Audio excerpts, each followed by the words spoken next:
the last link I have to the land of my birth.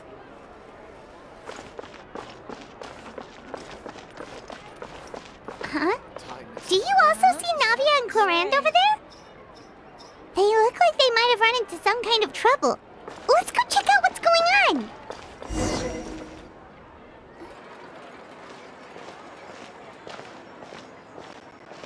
on! Still no dice?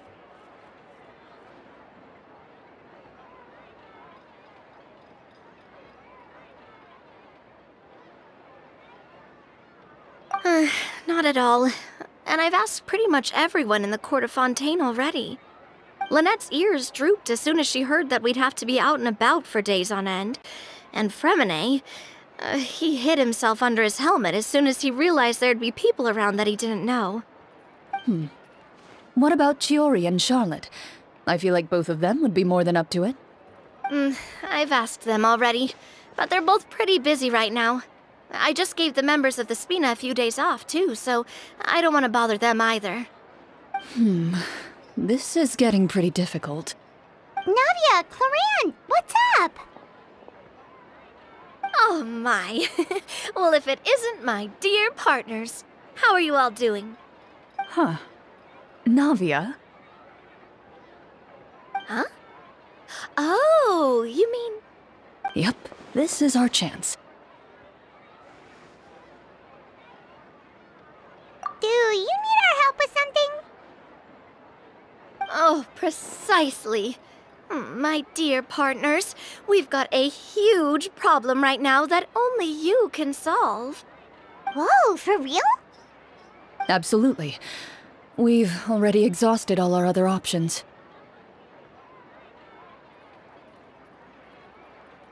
Traveler, Paimon, would you join us and play Marechaussee Hunter Judgment Day? Marechaussee what now? It's a new game script by the Tabletop Troupe, a local roleplay adventure club. Ever heard of the Tabletop Troupe? They put out games that allow you to participate in a story and roleplay characters with your friends. Oh, I've loved their stuff ever since I was a kid. That sounds super interesting. Chlorinde and I are both veteran members of the club. Recently, someone came up with a new script and was looking for people to help playtest it for them. And when they asked, of course I couldn't refuse. I mean, come on! A brand new script? Nobody has ever played it before. Generally speaking, scripts at that level of development have a lot of issues, but I think this one is pretty solid. The author obviously put a lot of work into the story, and the world building is also quite credible. Whoa. I know I was the one that handed you the script, but some of us haven't read it yet. No spoilers, please. Anyway, the script calls for a team of 4. Ah, yes. We're missing one final player right now. So, you're saying you'll help us out? I knew I could count on you, partner. Paimon and the Traveler are kind of a package deal. Is that okay? That's not a problem. I'll adjust the pace based on the actual number of players, and ensure that everyone has a good time. Well, Traveler, what do you think? Wanna play? Paimon will follow your lead. Well, that solves our problem. You have our thanks. Woohoo! I'll go grab the script manager from the club right away. The script manager? Didn't you just say that you gave Chlorinde the script? The club introduced a completely new kind of gameplay for the script. In this iteration, the Game Master's version of the script is incomplete. The script manager provides the next part of the script only after players have completed the current list of objectives. On top of that, in order to increase player immersion, the club has created some of the story's sets and scenes in real life. We'll only know where we should go once the script manager reveals the starting location. Wow, you're right. Whoever wrote this script really did put in a lot of work. And it's got a real healthy amount of suspense, right? I mean, even the GM doesn't know how the story will end. I look forward to experiencing it with you all. Why don't you go meet up with the others first? They should all be waiting at Chioria Boutique. I'll come over with the script manager as soon as I find them. Sounds good. Remember to always watch where you're going, And don't rush. You say that like I'm 6 years old or something. Let me think. What kind of character should I play this time? I just hope you'll pick up some useful skills this time. Oh, and stop trying to persuade every animal you come across.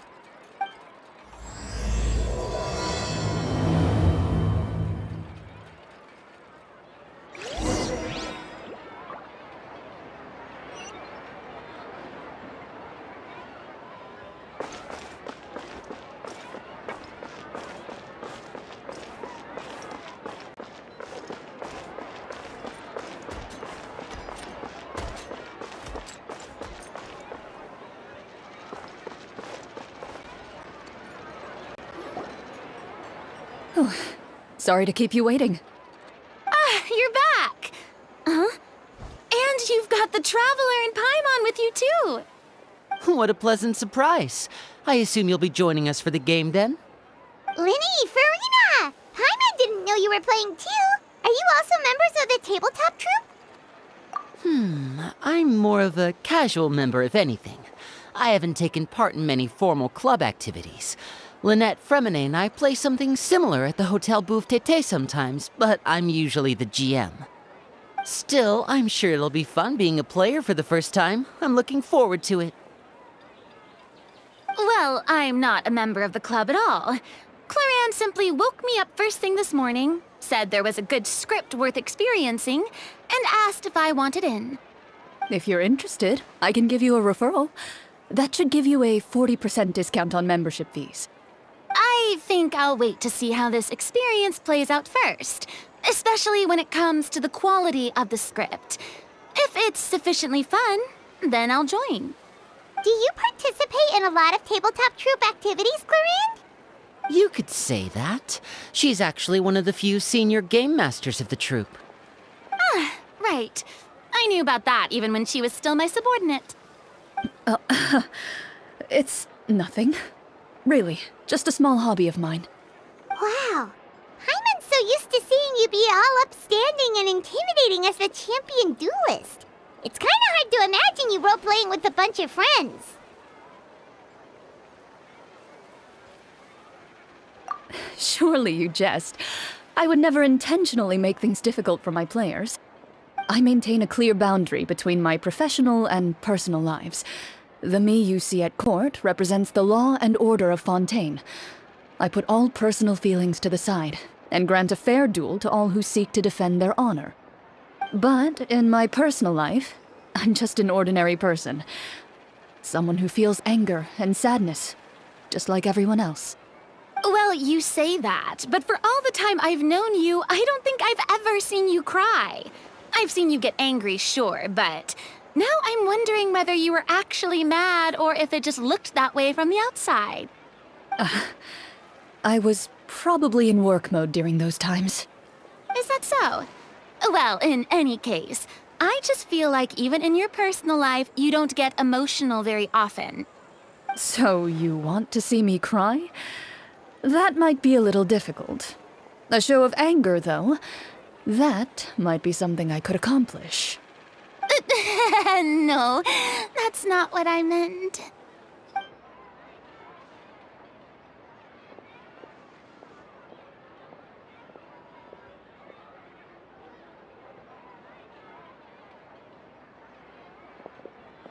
I'm back! Here, allow me to introduce you to the script manager, Mr. Florian. Pleasure to meet you all. Hello? Wait, are you a champion duelist too, Mr. Florian? Oh, no. This is just the costume provided by the club. I occasionally play a few of the roles in my scripts. That sounds like a lot of work. It's nothing. It's the least we can do to give the players a more immersive experience. Anyway, allow me to give you a brief introduction of the script. This script was adapted from the real history of the Marechaussee Hunters. You all will play the role of hunters from a bygone era and resolve a series of events unfolding in the capital. Paimon's not super familiar with the history of the Marechaussee Hunters. Is that a problem? Oh, no problem at all. I can give you a brief rundown. So, basically, Marashose hunters were people who dedicated themselves to hunting monsters and protecting the city by using a special swordsmanship technique passed down over generations. Their story can be traced back to the ancient Remurian dynasty, as well as the first hunter, Cassiodor. But I'll leave the finer details for you to seek out and discover later. And I'll provide additional commentary as the story progresses. In that case, brave hunters, are you ready to set out on an unknown adventure? Whoa, just one sentence and it's like we're in the story already! Aha, I see many a determined gaze before me. Very well, head over to this location and begin your heroic journey. So, as we follow the story, it leads us to specific scenes? Ooh, sounds pretty innovative. What does the message in the envelope say? It's the exact location of the scene, as well as the formal permission to use the venue. Huh, seems like they have everything prepared. Please check all your belongings, everyone, and make sure you haven't forgotten anything. Once you're ready, please follow me to the designated location. Sounds good. Hunter Squad, move out!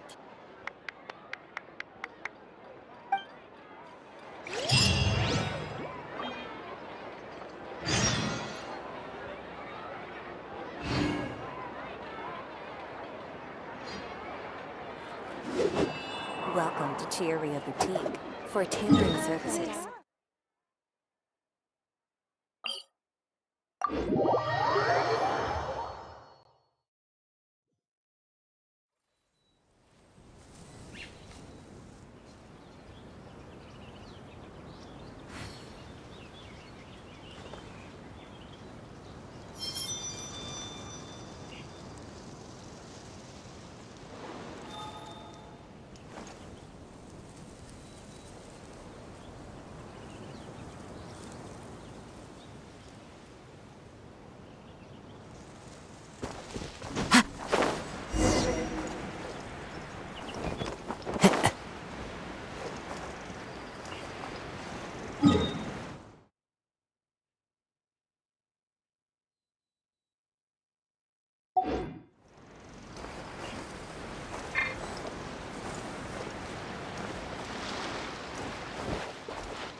They really have thought of everything.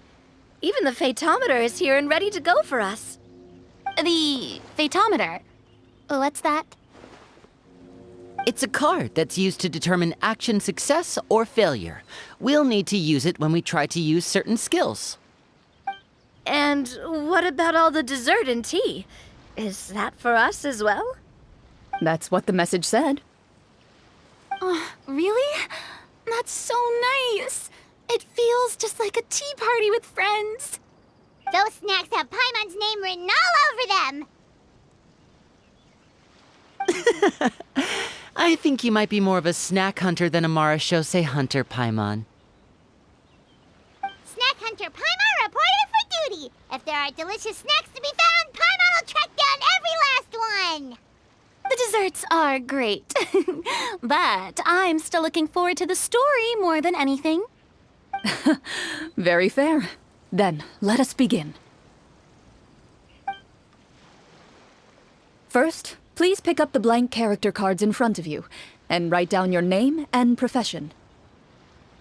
You can find an abbreviated version of the rules printed on the back of your character card. If you have any questions, feel free to ask me. In this story, everyone is a Marashose hunter.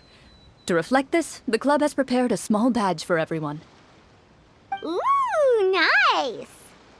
As hunters, you have proficiency in swordsmanship and fighting by default, so there's no need to allocate any additional skill points to those areas. Swordsmanship? So there's a fighting part to all of this? Paimon's not sure she can do all that on her own. Maybe Paimon can just stick with you? Why don't you share a character card then? The Traveler will be the Marechaussee Hunter, and you can be his little floating assistant. Kinda like in real life. So, for the name, do I fill it out with the name of my character? Yep. It can be any name you like. You can use your real name too if you want. I do that whenever I get too lazy to think of a new name. Oh, so it would be like experiencing a different life, but still as yourself. That's not a bad idea. In that case, I think I'll continue to use the name Linny then. Next up is the skill sheet. You have a limited amount of skill points that you can use to learn a number of skills. The more points you invest in a particular skill, the easier it will be to pass associated checks. I'll take persuasion and investigation. Those are must-haves when it comes to missions like these. Oh, those skills sound like they'd be useful for gathering intelligence. Good idea, Navia. Just as expected of a veteran player. So should we also take those skills then? Not necessarily. Since we're working together as a team, we could leave the negotiations to Navia and use our skill points to pick up other useful skills. For example, I think I'll take stealth and sleight of hand. That will give us more options if we run into any situations we can't negotiate our way out of. Oh, interesting. I wasn't thinking about it like that. I suppose it's not so different from an acting troupe. Everyone has their own role to play. Let me see. I'll take arts and performance. I'm not quite sure what use they'll be, but I'm not as knowledgeable about the other skills, and I'm not too confident I'd be able to roleplay them well. Well, that leaves us. What do you want to learn, Traveler?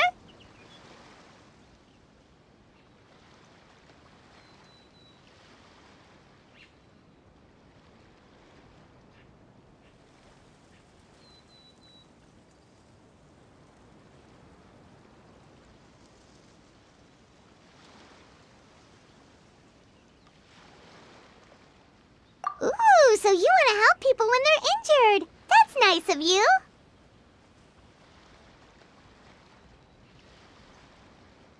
Oh, something that'll help you get a read on other people's thoughts. Sounds useful. So what do you think? Are you sure you want to learn these two skills? Let's see. Oh, looks like you each have enough points to choose one final skill. You've all picked such classic skills. It's fine to go a little bit out of the box, you know. Why do I get the feeling she's getting ready to cause trouble? For example, this one here. Summon. Doesn't it sound super mysterious and cool? Oh, I saw that one just now as well. The description says, this skill can be used under certain circumstances to summon characters or creatures that fit the script's world-building rules. The script's world-building rules, huh? But how are we supposed to know what a Marechaussee Hunter can summon? Oh, that's not for us to worry about, my friend. Just learn the skills that interest you, and the GM will take care of the rest. All right, you've convinced Paimon. Let's learn summon then. Paimon can't wait to see what kind of thing shows up. Well, now that everyone's more or less finished creating their characters, we can begin. Since two of our players are doing this for the first time, though, let me ask. Would you like to play on easy mode or authentic mode? What's the difference between the two? Well, in role-playing games, the story sometimes changes based on the decisions of the players and the results of the fatometer. For example, if you fail a check, that means you cannot use the target skill in that scenario. A critical failure may even result in further negative consequences. If you choose to play in authentic mode, every time you elect to use a skill, you'll need to use the fatometer to see whether you succeed or fail, and face any consequences that may follow. If you choose easy mode instead, Every check will be successful by default, and you won't have to worry about luck playing a factor.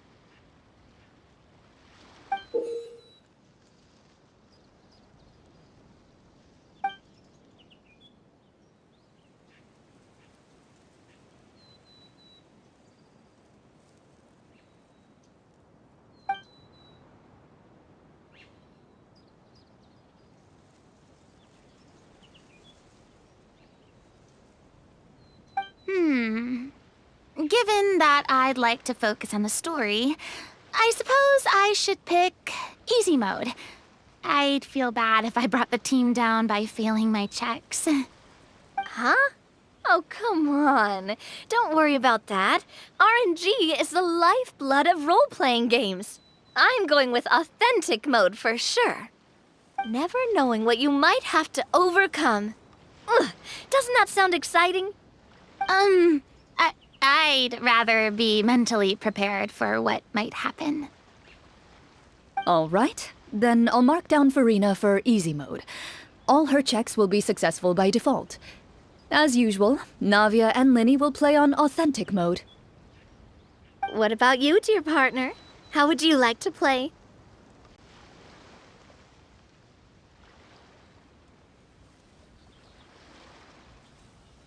Are you sure?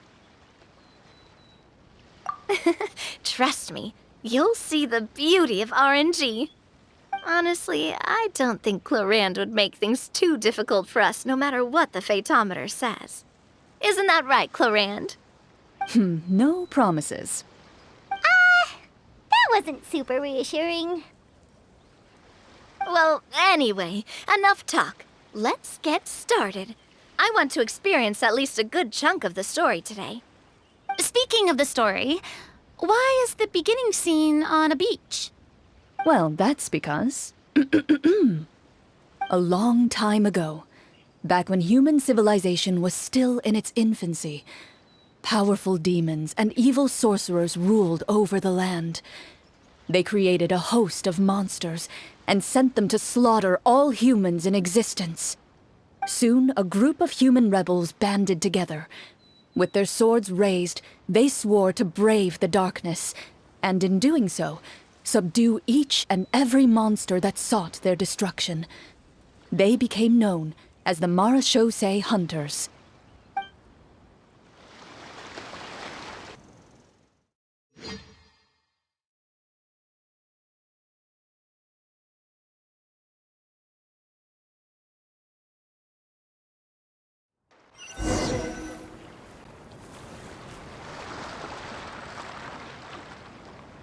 Sometime later, as a member of the Marachose Hunters, you receive a commission.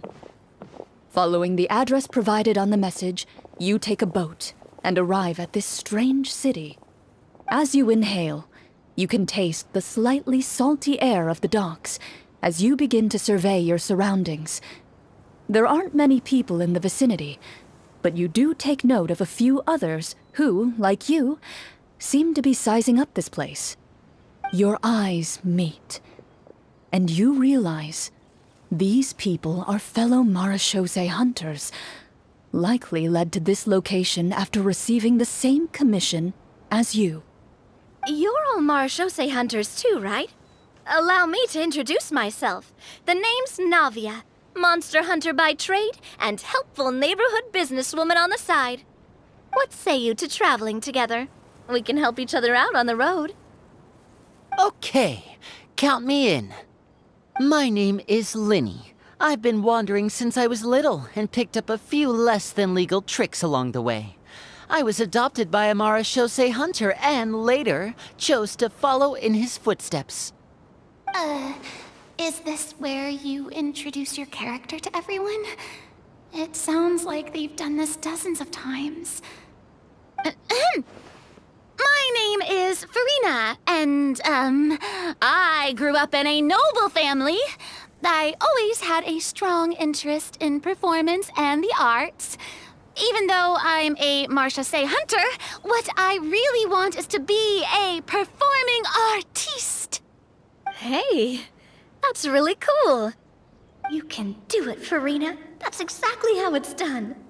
Paimon is Paimon, a good friend and companion to this Marachose hunter right here. I've been studying medicine ever since I was a child. I want to do my part to eradicate these monsters and use what I've learned to heal others. Oh, welcome, welcome. When we face the monsters, I'll make sure to charge in front to give everyone some cover. You can take care of the healing at the back. You open your envelopes at the same time. The message reads, "To the honorable and trustworthy Marachose hunters, our kingdom is currently facing a grave crisis. The lands outside the capital have been overtaken by monsters, and our people are being led astray by forces of wickedness. We beseech you, please help us resolve this crisis and return peace and stability to our home." Huh. The layout of this city looks super familiar. It kind of reminds Paimon of Mondstadt. The scriptwriter must have used a real-world city as a reference when coming up with the map. As experienced hunters, the layout of the city reminds you of places once traveled. You recall the sight of tree-lined streets and the gentle tranquility of days gone by. Yet, as you regard the city in front of you, it appears to be little more than an empty shell. Its hollow gates are open to you, beckoning you to come forth and bring salvation back to the town. I carefully read every line of the letter and turn my attention to the signatures at the bottom. Who issued this commission to us? You see a long string of unfamiliar names. It would seem that many of the residents of the city issued this commission together. They sensed that things were not right within the kingdom and sent a distress signal to the outside world. In that case, why don't we take a walk around the city and see if we can learn anything from the local residents? Oh, good idea. We might be able to get some leads on the monsters and bad guys we're after. You look up and see a tavern nearby.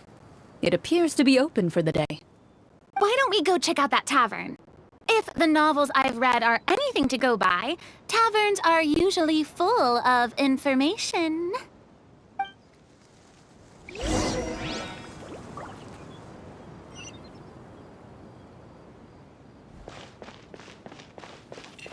As you approach the tavern, you find a plainly dressed woman standing nearby. She appears to be rather troubled about something.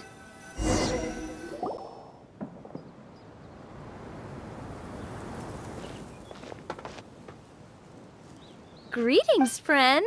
Lovely weather we're having today, don't you think? Oh, hello. I suppose you're right. The weather today is quite lovely. If only those monsters out there would stop causing trouble. It seems like every character included in the script has a certain amount of useful information to offer. If we keep asking questions, we might be able to get some good leads. Oh, come now, don't be sad. Life is all about optimism. Oh, that reminds me. What did you have for breakfast this morning? Huh? I don't think that's the kind of question we're supposed to ask. Nothing turns a frown upside down like good food. How about some macarons? I could make you some. You didn't even take cooking as one of your skill proficiencies. That's not necessary, miss. Excuse me for saying this, but you don't really look like a chef. Besides, I'm not really a fan of sweets. So you're someone who barely smiles and doesn't like sweets. You're really starting to remind me of this one friend of mine. Hey! Did she just... me? Chlorinde must have broke character for a second. This isn't getting us anywhere. Traveler, maybe you can think of something.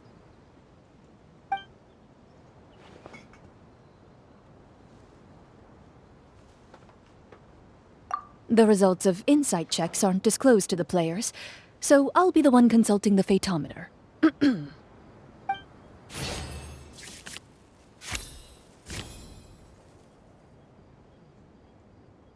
You recall all the lessons you've learned in your time and begin to carefully observe the woman's mannerisms. You notice that when she's quiet, she has an empty look in her eyes, as if her thoughts have drifted to a place far, far away. And when she speaks, she often subconsciously reaches out to touch the ring on her left hand.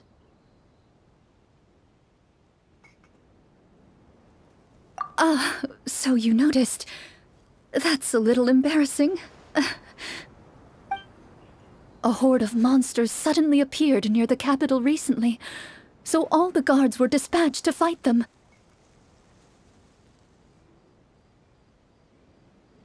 Do you remember when those monsters appeared? I'm not completely sure. All I know is that my husband was dispatched to fight them 3 days ago. Do you know where he was sent? It all happened so fast. When we said our goodbyes, he couldn't even tell me where they were sending him. You have our thanks, friend. We'll find and defeat those monsters as soon as possible. We sincerely hope your husband will be able to return to your side soon. Thank you. Don't worry. We'll find him. Just try to remain optimistic and wait for good news. We don't always get to choose what happens to us. But we do get to choose the little things, like what we eat and how we respond to the things life throws our way. I hope that one day, you too will recognize the power of something as small and inconsequential as a delicious dessert. I'll do my best.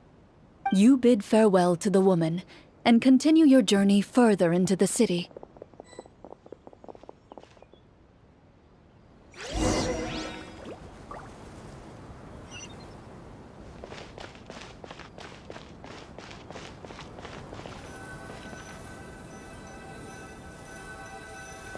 As you venture further into the city, the streets appear largely empty.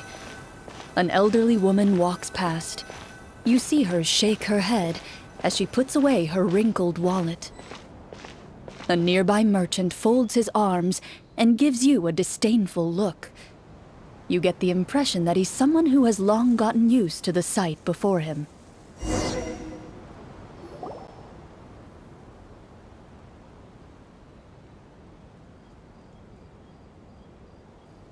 Although he doesn't seem very friendly, merchants are usually a good source of information, right? Pardon me, sir. I'd like to ask a question if I may. That depends. How much are you willing to pay? How about this much? What do you take me for? Some lowly beggar? You can't even buy half an onion with that amount. Surely an onion can't be that expensive, right? What do you know? War is nearly upon us. Everything costs several times what it did before. If you're not gonna buy anything, then scram. Whoa, what a nasty guy. Maybe we shouldn't even bother talking to him. But he still might have information we need. Traveler, can you think of something? Okay, while everyone is talking, I secretly use my magic props to summon a bottle of wine without the merchant noticing.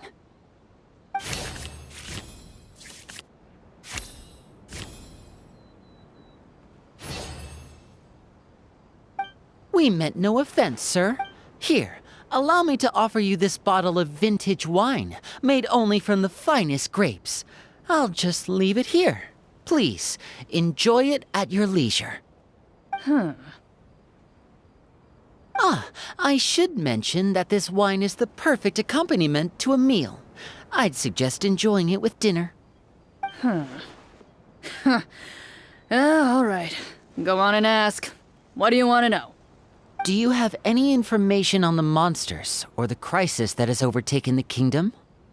Crisis? If you ask me, there's a crisis everywhere you look.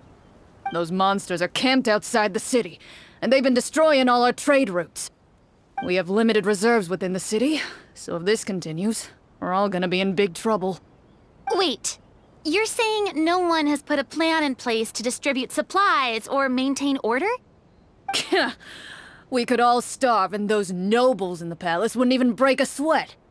Who knows? Maybe they've been in cahoots with the monsters all along. That is concerning. Thank you, sir. We won't take up any more of your time now.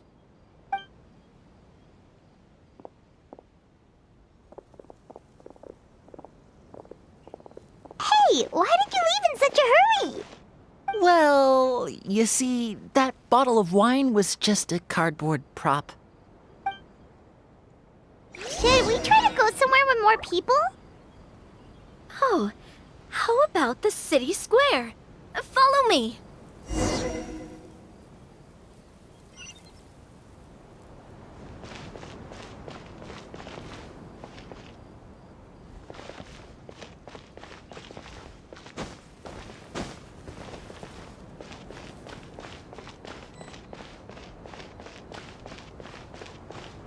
Before you lies the city's central square. You see a man with a slightly anxious look on his face, pacing back and forth, his head hanging low. He doesn't seem to notice your approach. Still immersed in his own thoughts, he shakes his head and lets out a long sigh. This guy seems promising enough. Maybe I can get some information out of him. Hello, sir. Is there anything I can do to help you? Wait, you're... I'm... Oh, dear goodness! You're a Marachose hunter! You recognize us? Ah, are you one of the people who wrote the commission letter? Yes, yes! Oh, I didn't expect you to actually come. Oh, what great news! The city is saved! What happened here? Alas, we once lived comfortable, carefree lives. This city used to be free of monsters. The first Marachose hunter, Casiodor, the Golden Hunter, he was the one who drove them back. However, monsters have once again surrounded the city. Perhaps the seal that kept them at bay has lost its power. Or perhaps an evil sorcerer has been meddling in our affairs. All I know for sure is that their return has stripped this city of any chance at peace. Are there not enough soldiers to drive them out? It's not a question of numbers. The guards simply have no idea how to deal with them. Most people my age have never even seen one of the monsters, much less been trained to fight against them. What's worse, many of us don't even know the history of the Marachose hunters anymore. When I was a child, though, my grandfather would tell me stories about how the Marachose hunters drove back the monsters. So, on the off chance that something might come of it, I decided to reach out to you. To be perfectly honest, I was starting to think all those stories were just tall tales. But now that I've seen you in person, I finally know that it was true! Well, you can rest easy, friend. The righteous and formidable Marachose hunters are on the case. The man is touched by your determination and resolve. His eyes begin to well with tears of relief. Still, if we are going to hunt the monsters, we need to know where to find them. Can you give us any leads? All I know is that the area outside the city is dangerous. I'm afraid I can't point you toward a specific location. Oh, although, if you leave the capital through the main gate and follow the road, you should run into a group of guards. They might know more about where to find the monsters. I see. We'll go look for them then. All right, be careful. Oh, and one last thing. The monsters outside the city are just part of the problem. There are evil sorcerers inside the city as well, so be on your guard. They're actively working with the monsters, and have corrupted the court ministers with malicious magic. They're the reason why, even inside the city, everything has been a giant mess. Even one of our kindest ministers has turned into a boorish and unreasonable figure, interested in nothing but enacting laws that exploit the people. Who knows how much longer we'll be able to go on like this. Talk about being stuck between a rock and a hard place. I feel bad for him. Maybe we should try to cheer him up? Huh? Like, now? Is this really the right time? I appreciate your kindness, but for now, it's more important to focus on the crisis at hand. Brave hunters, I leave the future of this kingdom to you.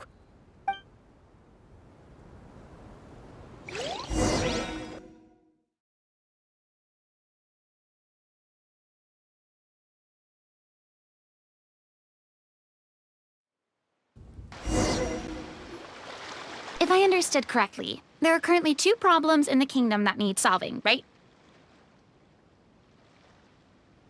Exactly. We need to defeat the monsters outside the city and take down the evil sorcerer stirring up trouble from within. But which problem should we tackle first? Well, this seems like a good moment for a break. Take some time and discuss what you want to do. Let me know when you've made your decision. I really didn't expect the people in the city to keep us at arm's length like that. I totally thought the hunters would be treated like heroes. Well, Chlorinde said the script took cues from the real history of Fontaine, right? Maybe the real-life Marachose hunters were also treated like that. I wouldn't say it's a perfect representation of history, but there are definitely some similarities. Would you like to hear more about it? Sure. As long as it doesn't spoil anything in the script. You brought up bits and pieces of the hunter's history before, but it was all in passing. Paimon wants to know too! The hunters were super powerful, right? Were they all from a special line of supernatural beings or something? Kind of like the yokai in Inazuma? No. All Marachose hunters were ordinary mortal fighters. The only thing that set them apart were the special sword techniques passed down over the centuries. Huh? So you mean anyone could become a Marachose hunter? In theory, yes. All you would need to do is survive the rigorous training and master the swordsmanship techniques required to fight the monsters. Still, most people dropped out at the early stages, and others called it quits the minute they saw a monster in person. To become a hunter, you must be strong in both body and mind. What kind of monsters did the hunters fight exactly? Oh, and the evil sorcerer the script mentions. Did they exist in real life too? The land of Fontaine once played host to an ancient dynasty known as Remuria. After that dynasty fell, monsters began to appear, intent on obstructing humans from establishing a new social order. One of the ancient sorcerers of Remuria used his power to assemble a formidable army of golems. He sought to use that force to establish himself as king. Now wait a second. Don't tell me that guy was the inspiration for the evil sorcerer in the script. We still haven't found any in-game information on him yet. So, why don't you talk about someone else for now? Well, I wasn't planning on going into anything you might be able to find out in the game. But if you want me to talk about something else, then... How about Casiodor, the Golden Hunter? Or Egeria, the ex-Hydro Archon? Wait, but those people are all from a super long time ago. Where did you learn all this, Chlorinde? From my master. By master, you mean Miss Petronia? Someone you know? Absolutely. Miss Petronia and my father were good friends. Back in the day, she would often bring Chlorinde over to play, but then... Let's not get off topic. Anyway, back to what I was saying. Responding to Egeria's call, a number of warriors followed Casiodor into battle against the monsters. This group of warriors, under Casiodor's leadership, became known as the Marachose Hunters. Yet, as Fontaine entered an era of peace, their work gradually became obsolete. The Marachose Phantom, originally an association made up of hunters, eventually came to be predominantly comprised of Melusines. Ah, I see. That explains why most of the people in the script have forgotten the hunters or think of them as nothing more than a legend. Is that really a bad thing, though? It can get tough always being the one shouldering everyone's expectations. Depends on who you ask, I suppose. If the name of the organization no longer commands respect, investigative work is bound to suffer. Speaking of investigations, which problem should we tackle first? Monsters or evil sorcerer? I vote monsters. That's the main duty of the hunters, right? We can come back to the sorcerer later. Well said, Miss Farina. Plus, if the sorcerers really are the masterminds behind this whole thing, defeating the monsters could give us some clues on their intentions as well. What about you, partner? What do you think?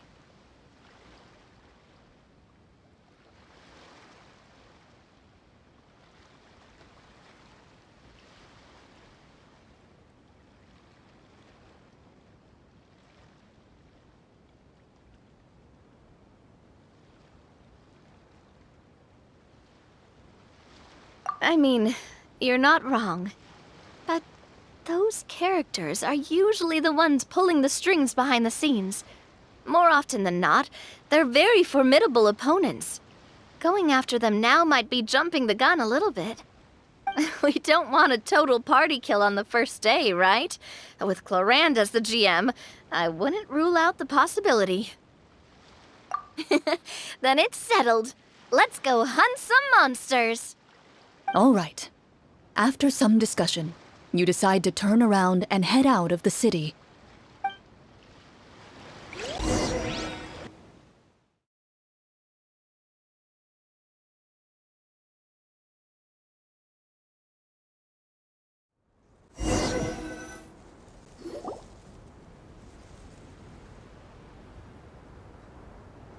Let's take a look around, like that guy said. You there! Outsiders, halt! Who's there? An armored man approaches you. He has a tall, muscular build and a determined expression in his eyes. Just one look, and you can tell he's fought in his fair share of battles. Although he's trying his best to conceal his current state, his uneven gait and the sweat dripping down his forehead make it obvious that he's been wounded and is in serious pain. I'm the captain of the guard. I saw you sneaking around the city earlier, so I'll only ask this once. State your purpose, or it's off to the dungeons for the lot of you. Wow, it's been a while since someone's been this suspicious of us. I said talk, not whisper between yourselves. Have you ever heard of the Marchese Hunters? Marachose hunters? Ha! That fairy tale, you mean? What, you expect me to believe you're one of them?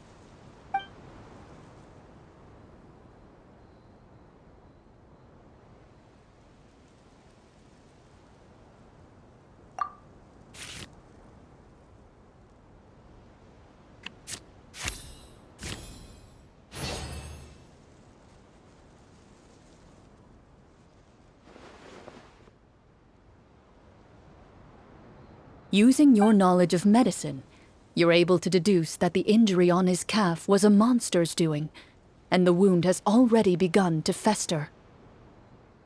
As you check him over, he looks at you with suspicion and retracts his injured leg further back. I'm a doctor by trade. Please, let me redress your wound.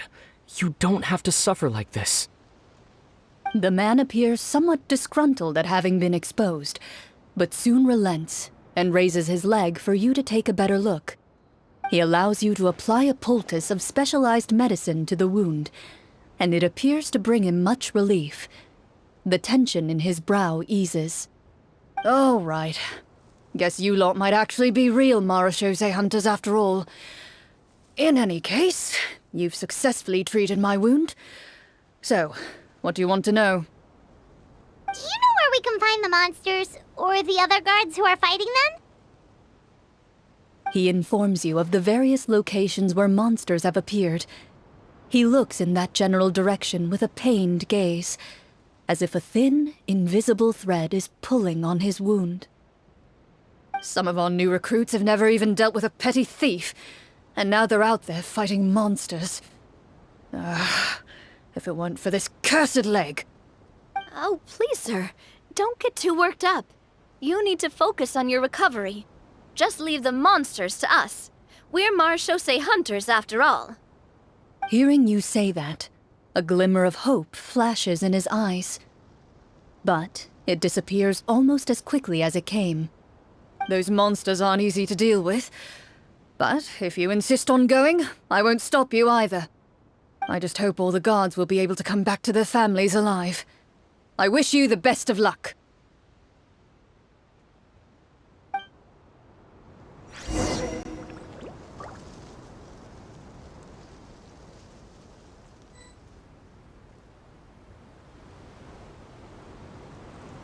Based on what the captain said, the monster should be right up ahead.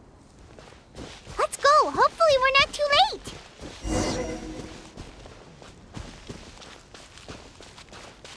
As you approach the battlefield, you see numerous people lying by the side of the road. They appear to be dressed like guards. Their faces are filled with desperation and terror. Some are screaming and cursing in vain, as if still trying to banish the monstrosities they saw from their minds.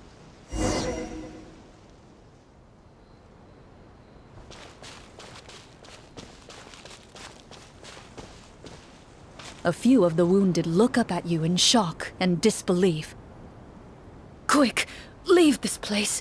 Turn around and don't look back!" they yell.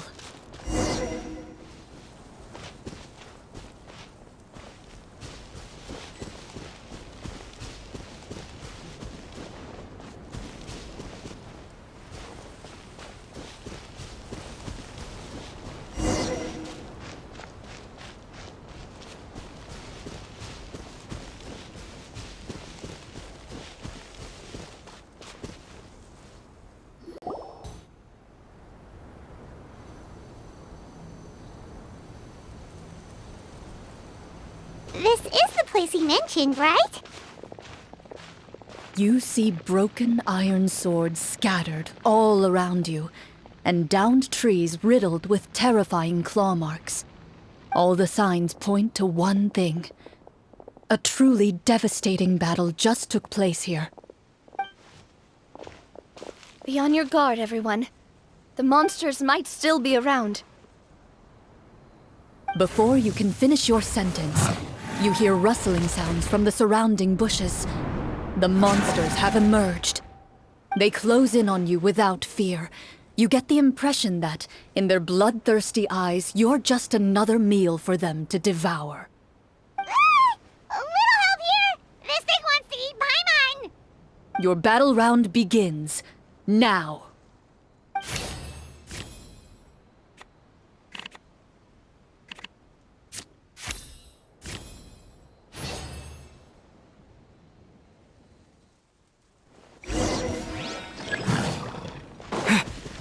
Terra Smash! To dust!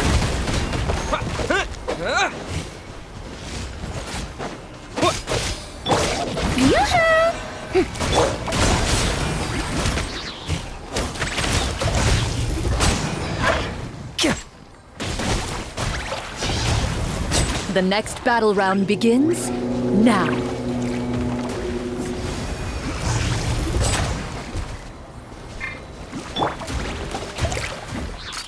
Hey there!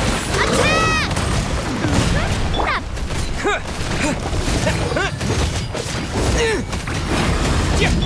Feeling lucky?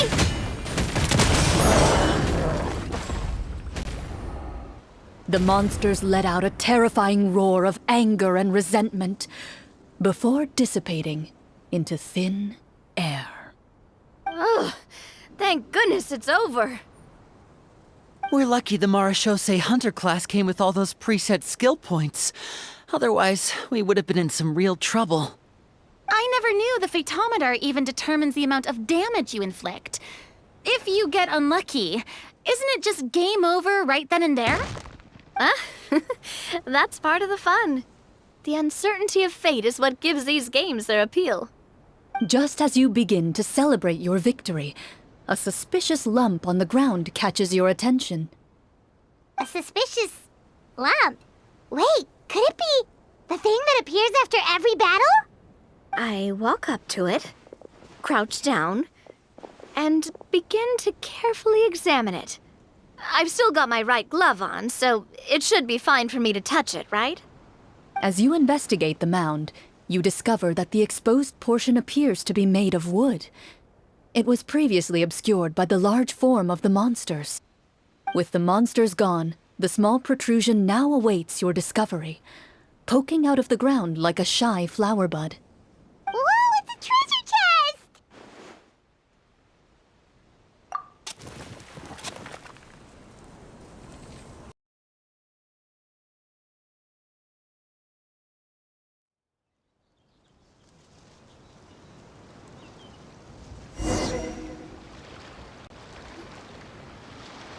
With everyone's help, you successfully excavate the wooden chest from the ground.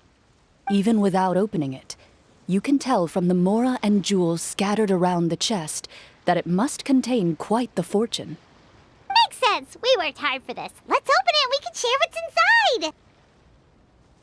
inside. I can understand your excitement, Paimon, but think about it.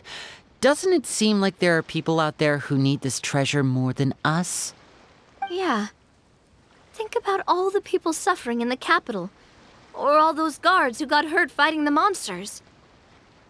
Wouldn't it be better if we gave the treasure to them? Wait, is that how it works? Paimon thought since we were the ones to dig it up, we could just take it for ourselves. Well, let's put it this way. Any decision you make during a role-playing game can impact the future course of the story. But would the people really believe us? It's hard enough for us to prove we're Marcia hunters. What if they think we procured the treasure illegally? They might get even more suspicious of us. That's definitely something we should consider. Maybe we can come up with an explanation in advance. Well, if donating it could cause that much trouble, why don't we use it to buy some gear and fill up on good food? Then we'll be ready to fight even more bad guys. Looks like you're facing a difficult choice once again. Well, it's getting late. Why don't we call it a day for now? Wow, where did the time go? I'm not sure if it's because I'm having so much fun with you all or because the story is particularly enticing, but I feel like I could almost keep going. Here, here. Ooh, how about we play through the night? I'm not sure I'll have enough energy for that. Yeah, that won't work for me either. Lynette will give me an earful if I get home too late. I understand how you feel, Navia, but we have to change venues for the next part of the story anyway. Huh? Another location? There's a special note for the GM at the end of this section that says to proceed to an indoor set for the next part of the script. Whoa, they really pulled out all the stops for this new script. Well, even if we end the game for the day, we can still stay a little longer and hear Chlorinde finish her story, right? Paimon wants to hear more about the history of the hunters. Something tells me you just want to finish the free desserts before we break for the day. That's just a coincidence, okay? Besides, to Paimon, not finishing free food feels even worse than having to buy her own. And anyway, Paimon really does want to hear more about Clorinde's master. Well...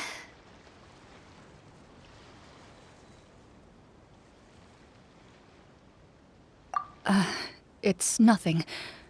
I appreciate the concern, but it's all in the past. It won't do any harm to share these things now.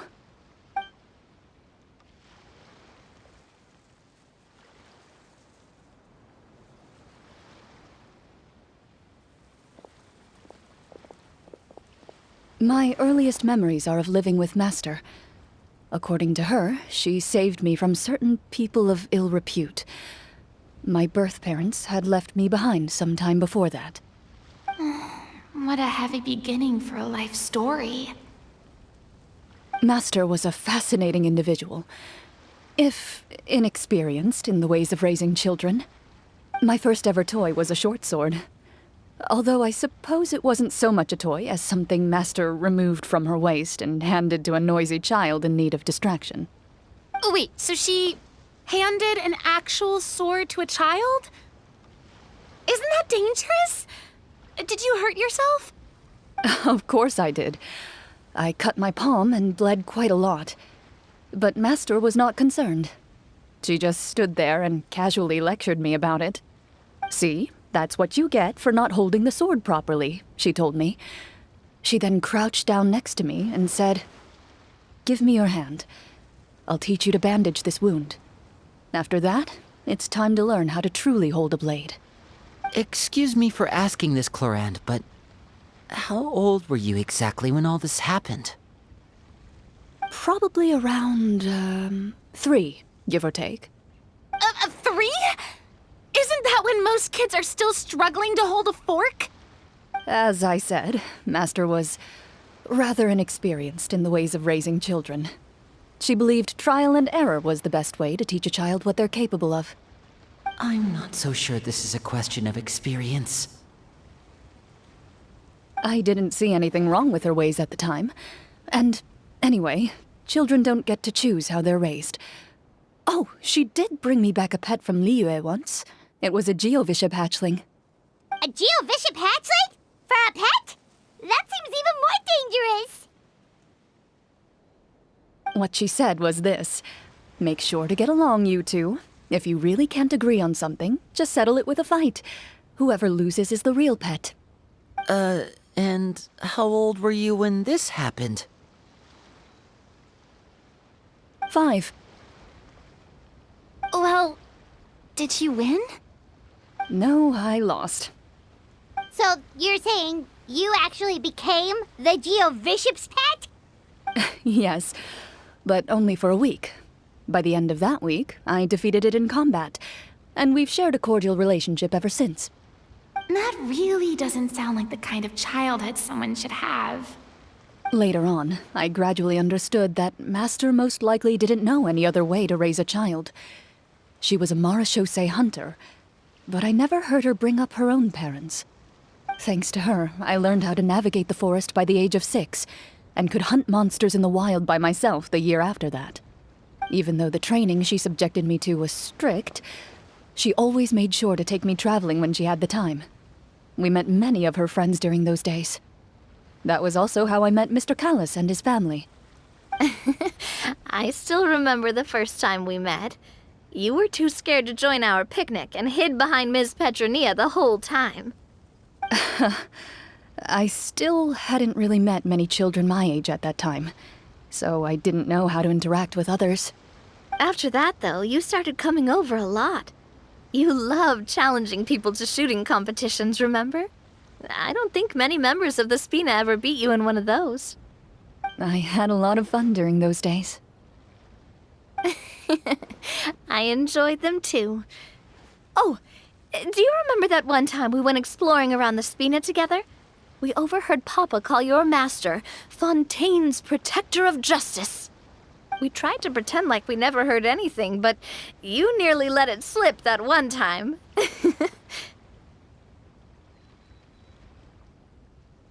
Protector of Justice?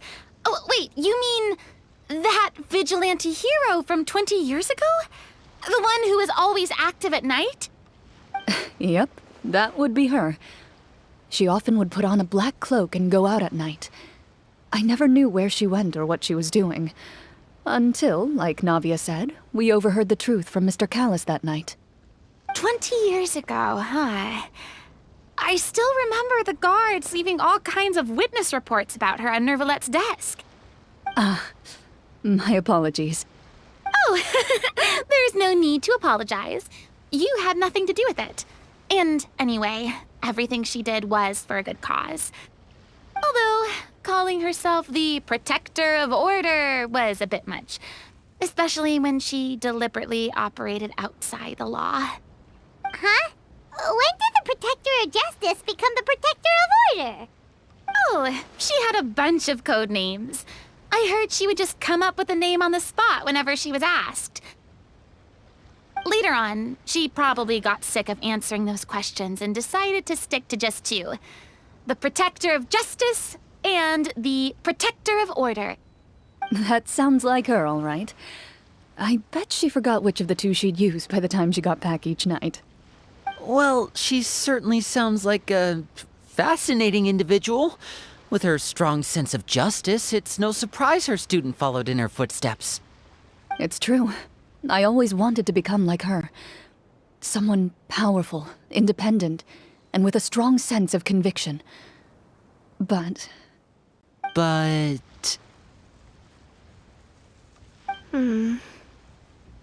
She suddenly disappeared the night I turned 10 years old. Disappeared? What happened? I have no idea. She didn't even leave a note. I was never able to find out where she went. That night, I was celebrating my birthday at Navia's house. But Master never came to pick me up. When I returned home on my own, it was to an empty house. When she still didn't appear after a few days, I went to Mr. Callis's house to ask about her whereabouts. But he only shook his head. Papa probably didn't know either. I know he sent a few people to investigate the matter in secret, but they never found any credible leads. Don't worry, I understand. To be perfectly honest, given Master's personality and way of doing things, it all made a lot of sense. If I had to guess, I'd say she probably used it as an opportunity to force me to become independent. Just like how, when a litter of kittens reaches a certain age, the mother willingly leaves them behind. Were you upset, Chlorinde?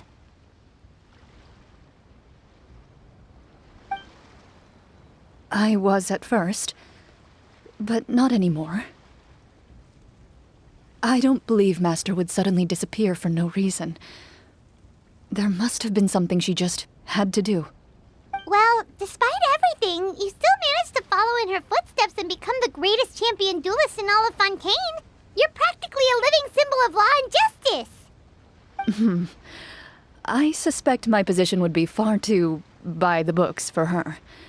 Master always did whatever she pleased. But you're right. I suppose I do take after her in some ways. Who knew Chlorinde had such an interesting past? I never had the chance to ask her about it before. I wonder... if Clorinde's master were the champion duelist back then, would that duel against Mr. Callis have gone differently? Oh no. Judging by the atmosphere, Chlorinde and Navia are probably thinking something similar. The mood just got super awkward all of a sudden. Well, anyway... would you look at the time? It's getting dark, so we should probably call it a day for real this time. If we keep talking like this, we really will be here all night. I had a great time today, Miss Chlorinde. Thank you for being our GM. Anytime. The script was good, but I've got to say, your childhood stories were even better. Hey, you should tell us more about that fight against the Geo-Bishop sometime. Maybe your master was onto something. You could be right. What does she mean, onto something?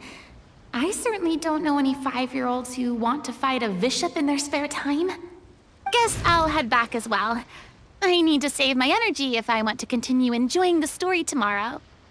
You're that excited to hear about my fight with the bishop? I was talking about the script.